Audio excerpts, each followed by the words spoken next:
এটাই ইসলাম। অসুস্থ, আপনি যদি শুধু দোয়া চান সুস্থ হবেন? চিকিৎসা করা সুন্নাহ। যেই রোগ হয়েছে ওই রোগের চিকিৎসা নেওয়া কি সুন্নাহ। আল্লাহর হাবিব অসুস্থ হলে চিকিৎসা নিতেন। হাতে একবার বিচ্ছু কামড় দিল আল্লাহর হাবিবের আঙ্গুলে, তিনি রেগে গেলেন, ব্যথা পেলেন, আর বিচ্ছুরে বললেন, আরে বিচ্ছু, মানুষও চিনোস না, নবীও চিনোস না, কোথায় কামড় দিতে হবে এটাও জানোস না। কিন্তু কামড় যখন দিয়ে ফেলছে বিশ্বনবী ব্যথা পাচ্ছেন।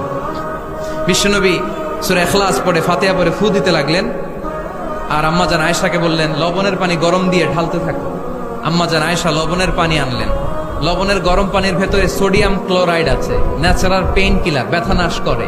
আম্মাজান আয়েশা গড়গড় করে লবণের পানি ঢালতে লাগলেন, আল্লাহর হাবিব কোরআন পড়ে ফু দিতে লাগলেন। পানি ঢালা শেষ, গড়গড় করে লবণের পানি ঢালা শেষ, বিশ্বনবীর দোয়া পড়া শেষ, এর মধ্যে আঙ্গুলের ব্যথাও শেষ। কারণ দুইটার সমন্বয় হয়েছে, দোয়াও আছে, দাওয়াও